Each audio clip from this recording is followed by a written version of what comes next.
This is the third video dealing with Lewis structures, and the second one dealing with exceptions to the octet rule around the central atom. And this one deals with an expanded valence shell, which I think pretty well says it all. So basically, if we think about noble gases, historically noble gases were always thought to be non-reactive, and the reason for that is fairly evident. They have a filled valence shell. So the electron configuration has 8 electrons in that valence shell, and that's the most stable electron configuration. So for many years, people basically thought noble gases could not react with other atoms, and they would not form bonds with other atoms because of this stability. However, that changed in 1962 when a British chemist who was working at the University of British Columbia synthesized this compound, xenon hexafluoroplatinate. Now, the hexafluoroplatinate is not really the issue, but this is important, xenon. So he was able to synthesize a compound that had bonds to xenon. So that was the first time that had been done, and that really contradicted all of the currently held views of the time dealing with bonding, especially in terms of noble gases being non-reactive. He wanted to synthesize quite a few other compounds, which are maybe more familiar to us, and that is things like xenon difluoride, xenon tetrafluoride, and xenon hexafluoride. The other thing, so this is one reason why we have to consider an expanded octet, and the other reason is basically this molecule. So rhenium heptafluoride has 7 fluorine atoms bonded to the central rhenium atom, and it's a solid at room temperature, boiling point of 48 degrees. So they had synthesized this compound and isolated and purified it, and they had this compound present. And clearly, if the formula, which they determined experimentally, is ReF7, the bonding, the 8 electrons in the valence shell view of bonding is insufficient to explain the existence of that molecule. Now, the explanations are quite complex and not without controversy, so I'm not going to go into a lot of detail here, but I do just want to show you one of the currently held views as to a possible component of the explanation. So let's just consider fluorine with 9 valence electrons and sulfur with 16 valence electrons as potential central atoms. And so fluorine is going to have 9 electrons. And so when we do an energy level diagram for fluorine, it looks something like that. So this is 9 electrons, 7 of which are in the 2s and 2p orbitals in the n equals 2 subshell. And so those are the two types of orbitals present at n equals 2, and they contain electrons. Now there's room for another electron there, so fluorine could in theory form another bond, or a bond, and get that extra electron. Then it would have a stable octet, and we know fluorine does that. Fluorine's quite reactive, forms single covalent bonds with a lot of things, including itself, and that explains it to a certain degree. Well, let's go ahead and finish up with red arrows to indicate sulfur. So sulfur has 16 valence electrons, so there's sulfur. And so sulfur now has, in addition to the electrons that make up fluorine, also has some electrons. It has 6 electrons, 3s and 3p orbitals. None in the present 3d.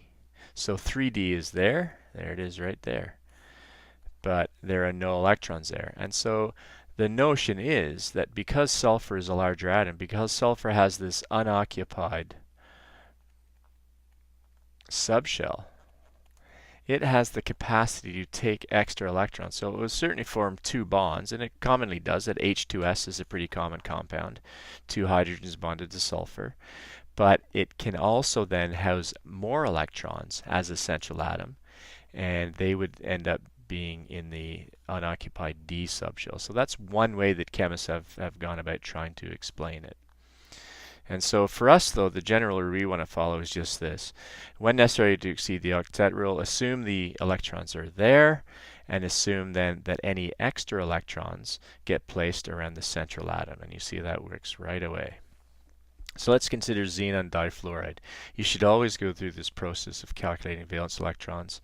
It's still, I think, as the Lewis structure goes, a absolutely necessary step. So xenon has 8 electrons, fluorine has 7, and there's 2 of them, so that's 14 plus 8. That's 22 valence electrons. Total electrons required to fill or satisfy the octet, well, each one needs 8, and there's 3 of them, so that's 24 electrons needed.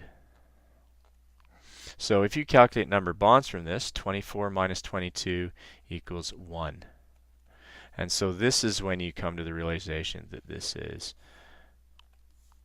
an exception. That one bond clearly can't be the case if it's XeF2. There must be 2 fluorines bonded to the xenon, not only 1. So once you've determined that it's an exception, and that is the one bond calculation, you can just go ahead and draw it. And as I mentioned, you go ahead and draw it, satisfy the valence shells of the bonded atoms first. So in this case, fluorine. So there's my 8 electrons around each fluorine. And I go back and I look at my total valence electrons required. There's 22. I currently have 16 out. I need 6 more. So I put 3 lone pairs around the xenon. And so in this case, xenon has 10 electrons in its valence shell. And so that's permissible because xenon is capable of having an expanded octet. Well, how about PCl5? So that's phosphorus pentachloride. Well, again, valence electrons. Phosphorus has 5. Chlorine has 7. There's 5 of them. So 35 plus 5 is 40 valence electrons. Total electrons needed is each one needs 8, and there's 6. So that's 48 electrons needed to satisfy the octets of all atoms. So number of bonds equals 48 minus 48 divided by 2, or 4. So once again, exception. So once you realize this exception, you simply just draw it. And so we're going to just draw PCl5 by putting chlorines bonded to our phosphorus, and then satisfying the octets for the chlorines, the bonded atoms. So each one needs 8, which is what I'm doing now. And then once we've got all this bonded atoms with 8 electrons, we need to consider how many we have on our Lewis structure and how many we have to put out there. Well, we have 40 so far. 5 chlorines each with 8, and we only need 40, so there are no extra electrons around the phosphorus. How about xenon hexafluoride? Well, again, I would hope you'd realize that's the exception right away. First one is the F6, so that's 6 bonds to a noble gas. That's the other reason you should recognize that as an exception. So you should still calculate valence electrons. So xenon has 8, fluorine has 7, and there's 6 of them, so 7 times 6 is 42, so 50 valence electrons. So my Lewis structure has to have 50 valence electrons. So bond the fluorines.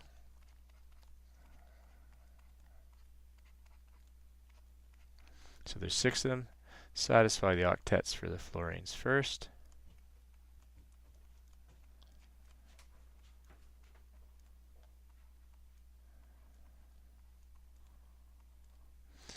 And once those are done, again, consider how many you've put out there. So I have 6 fluorines out there, each with 8 electrons. So that's 48. And I need to get 50 out there, so xenon must have a single lone pair. So in this case, xenon has 14 electrons. But again, xenon, big atom, can have an expanded octet. One more sample, just to again show you the value of calculating valence electrons. So I3 minus, it's an ion. It's 3 iodines bonded together with a negative charge. And so in terms of valence electrons, so you wouldn't look at this one and not necessarily immediately realize it's an exception, but pretty quickly you do. So I3, 3 times I, 7 plus an extra one, so that's going to be 22 valence electrons. Total required is going to be 3 times 8 is 24. And so there, again, pretty quickly we come to the realization that this is an exception, because there can't be one bond joining 3 different iodine atoms together. So now we just go ahead and draw it. And its central atom is iodine. It's the only possible central atom. So bond our bonded atoms and fill their valence shells. So we have 2 iodines bonded to the central iodine. And so there's our 8. So we have 16 out there. We need 22 in total. So once again, this iodine central atom will have 3 lone pairs, as well as the 2 covalent bonds. So an expanded octet for that iodine. So with expanded octets, it's critical you still go through the mass as a minimum valence electrons. Sometimes you will know immediately that it's an exception, so just calculate the valence electrons, because that's what you're putting out on your Lewis structure. It sometimes helps to calculate the number of bonds. That's the other way you will determine that it's an exception. Then you just have to draw it. So central atom centrally, you're going to put out all of those valence electrons. First of all, by forming bonds to the bonded atoms from the central atom, and then you're going to satisfy the octet of all bonded atoms. And if you have remaining electrons, they go around the central atom. So that's how the central atom gets an expanded octet. And just by the way, you will not encounter double or triple bonds in this situation. So all bonds to a central atom with an expanded valence shell will be single covalent bonds. And that completes this video.